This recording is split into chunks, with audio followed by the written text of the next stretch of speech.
melampaui kewenangannya sebagai seorang lawyer, saya akan lawan kau. Siapapun kau, siapa di belakang kau, saya wakafkan nyawa saya di Jakarta ini kalau Allah mencabutnya di sini. Mau Medinazin kan? Aku masih ke Grand Hyatt, masih ada urusan. Bentar. Mungkin sebagian sebelahan beliau lagi. Ayo.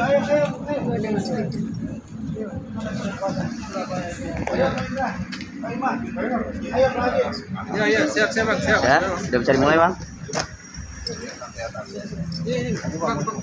Pak Adi mana tadi yang pernah di Pak Nur Adi mana tadi?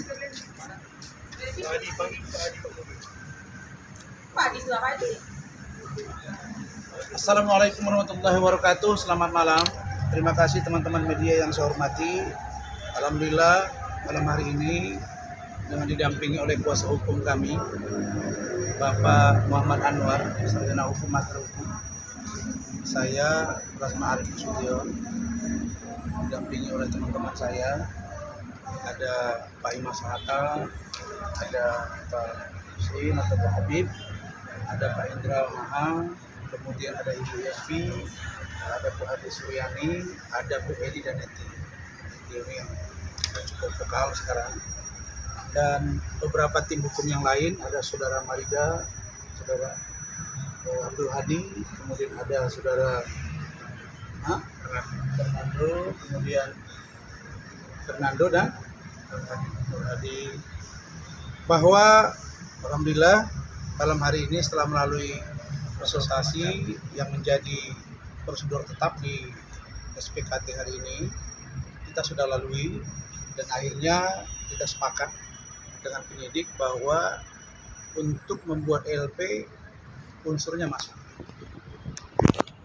Buat LP ya. Nah, sedangkan LP mereka itu kita pertanyakan. Karena setelah dikaji, didalami, itu tidak jelas siapa pelapornya yang sesungguhnya, legal standingnya seperti apa, siapa korbannya. Jadi itu nggak jelas. Itu nanti kita pertanyakan. Nanti itu biar urusan Pak Anwar. Kemudian malam hari ini kita sudah membuat tanda laporan polisi dan diterima.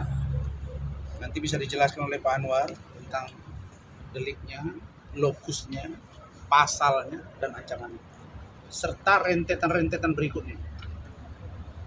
Yang pasti ini akan kita kejar, termasuk jika sebagai pelapor tidak mempunyai legal standing untuk menjadi pelapor karena tidak bertanya kepada orang yang akan dijadikannya sebagai, katakanlah dia sebagai kuasa pelapor dan korban di situ. Apalagi dari pelapor itu katanya memberi kuasa kepada dia ada sekian orang, 10 orang. Dan pada waktu itu mereka tidak ada di tempat, kita punya data. Lalu bisa menjadi saksi misalnya atau korban, dan katanya ada keresahan di situ, menjadi kontroversi di situ. Apakah kontroversi perdebatan bisa menjadi fakta untuk menjerat orang, melaporkan orang ke pihak polisi? Ini kami dalami. Kalau ternyata dia melampaui kewenangannya sebagai seorang lawyer, saya akan lawan kau. Siapapun kau, siapa di belakang kau. Tapi kalau saudara bekerja sesuai dengan profesi saudara, tidak masalah. Saya tidak mempersoalkan kita satu organisasi, bukan itu. Etika yang saya persoalkan. Karena saya tidak pernah punya masalah dengan saudara. Dan kita bekerja secara profesional. Sekali lagi saya katakan, saya wakafkan nyawa saya di Jakarta ini kalau Allah mencabutnya di sini. Saya percaya Allah Maha Kuasa. Jadi jangan ada penggiringan opini bahwa Razman melakukan perampasan senjata, mengambil peluru. Itu adalah informasi yang menyesatkan. Dan tadi sejak konsultasi kita bahwa urusan pemberitaan dari beberapa media online tanpa konfirmasi kepada saya akan pertanyakan media saudara terdaftar atau tidak di Dewan Pers, dan akan saya buat surat kepada saudara untuk memberi hak jawab saya lengkap dengan keterangan saya. Kalau tidak, Siapapun kau, kalau kau tidak menghargai saya, satu organisasi dengan saya, maka saya tidak akan menghargai kau dimanapun kau. Dan kapanpun kau tidak senang sama saya, temui saya dimanapun. Saya sudah katakan la doraro wa la doraro. Saya tidak pernah mencari masalah. Tapi kalau kau jual, saya akan borong kau. Karena prinsip saya tidak pernah menyakiti siapapun. Saya tidak pernah menyentuh kau. Walaupun kita berbeda pendapat, organisasi yang menilai. Tapi jangan bawa-bawa persoalan pribadi. Yang menurut saya, ini urusan internal rumah tangga saya, apartemen saya, tempat tinggal saya, nama baik istri saya, yang harus saya pertaruhkan. Karena itu, teman-teman media, tulis ini. Akan kami pertanyakan legal standingnya seperti apa. Ya Bung ya, nanti Bung Anwar.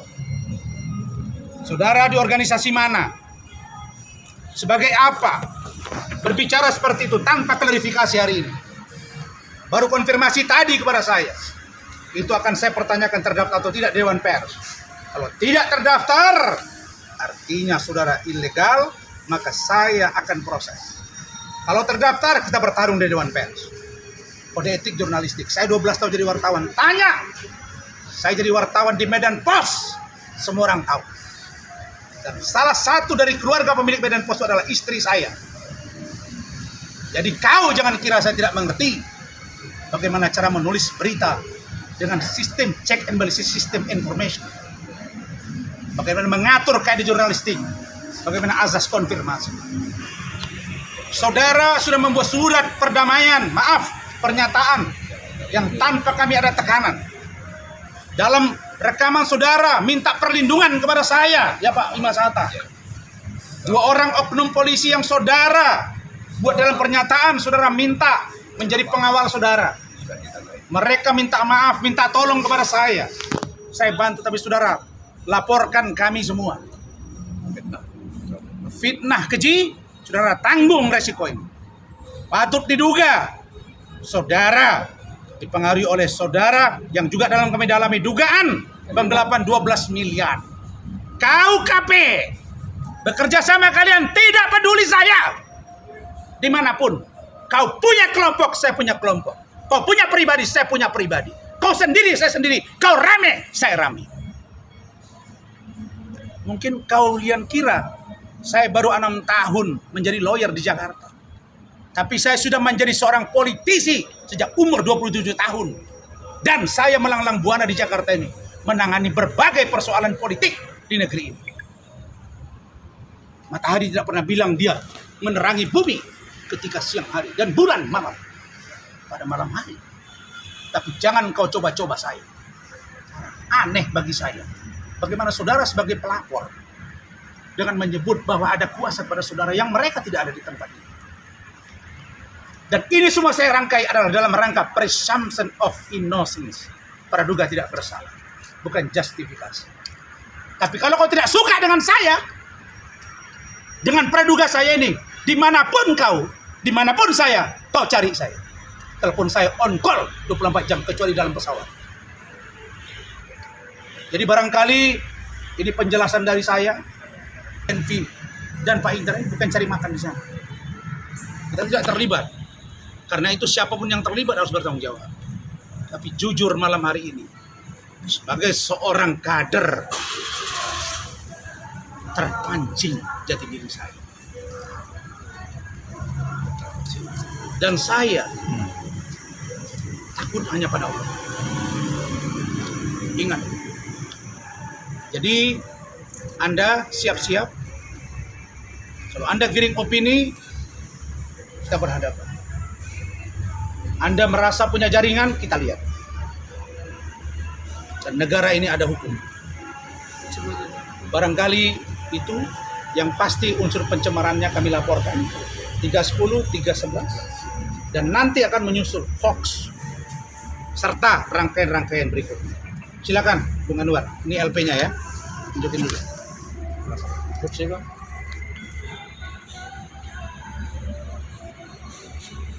Bang, tahan bang.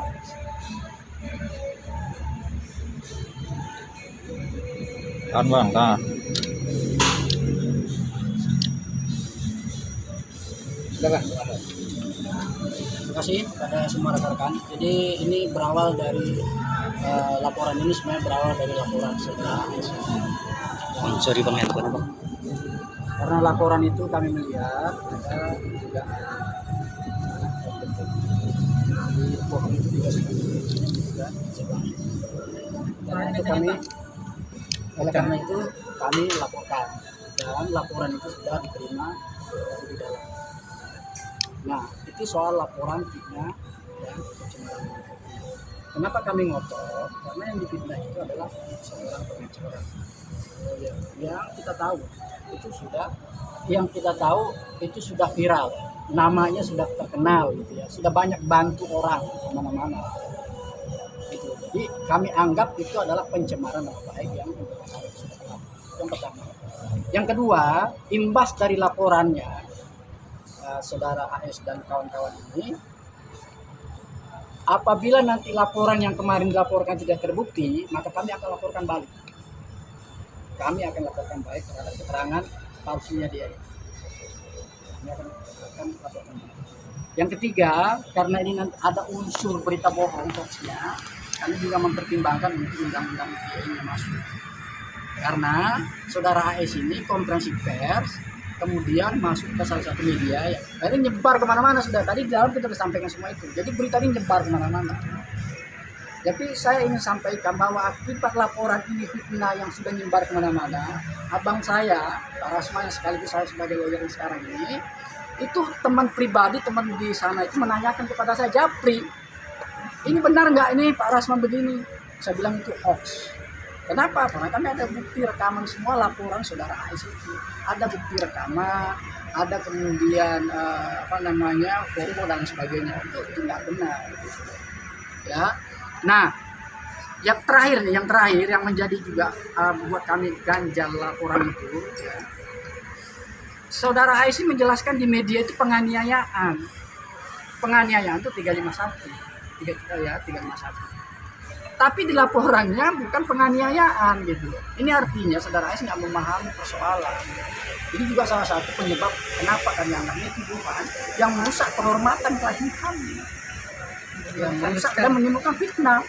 Dan ini bukan saja Pak Rasman, tapi semua teman-teman yang ada di apartemen. Dan di apartemen juga banyak lawyer. Jadi saudara AS juga harus paham, ini semua pengacara di sini.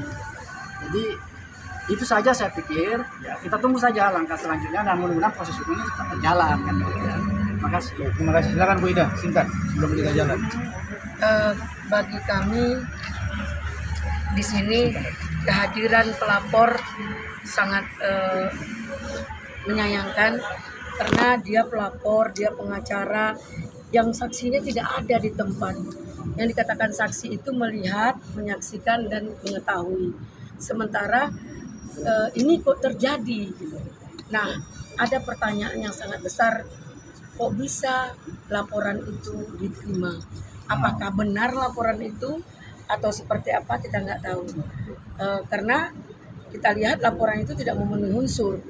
Judul dan isi laporan itu sangat berbeda. Ya, mungkin di situ. Ya kenapa diterima, Bu? Ya, nah, itu kita tidak tahu masalahnya di mana.